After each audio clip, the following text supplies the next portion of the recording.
fascism of the right under the Nazis and brutal fascism of the left under the communists. And he understood better than perhaps any person in the United States government that America can be a great power, but it cannot be a great nation unless it stands for its most fundamental values.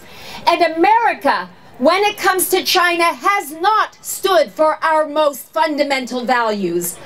I am sick and tired of American political leaders of the right and the left giving a pass to China when it comes to their outrageous, brutal repression of all of the communities we've heard about today. It is not right. It does not represent who we are as a nation, and we must demand no more free pass for China. No more free pass for China. They must be held accountable, and it is up to us to do it. Now, there is a good news story. We have been disappointed by political leaders of the right and the left, the Republicans and the Democrats, but you also saw here today Republican and Democratic leaders, conservatives and progressives, coming together to lend their voice to this cause. Human rights is the one uniting principle that even in a very divided time can bring us together, and we must lead and play from that strength. I want to urge each of you, I want to leave you with a practical homework assignment. Anybody here interested in a homework assignment? Please raise your hand if you're ready for a homework assignment. We've heard talk about the Global Magnitsky Act. It's incredibly important.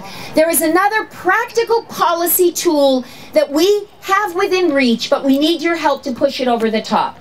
And that is, we must pressure our government, our State Department, the BBG, our Congress, to insist that the United States dedicates sufficient funds to bring down, to tear down the Great Firewall of China. The technologies, the skills, and the apps are out there to do this, but we do not have the funding from our government. So let us make it our goal to flood the Congress, flood the administration, and flood the newspapers with the message that America has it in its power to tear down the Great Firewall of China, just as the Berlin Wall came down when Ronald Reagan stood in front of it and said, tear down this wall.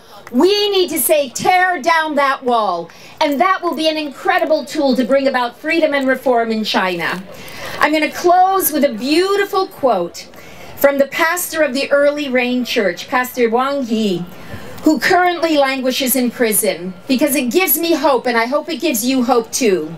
He said, in this war for freedom, in Xinjiang, in Shanghai, in Beijing, in Chengdu, the rulers have chosen an enemy that can never be imprisoned, the soul of man.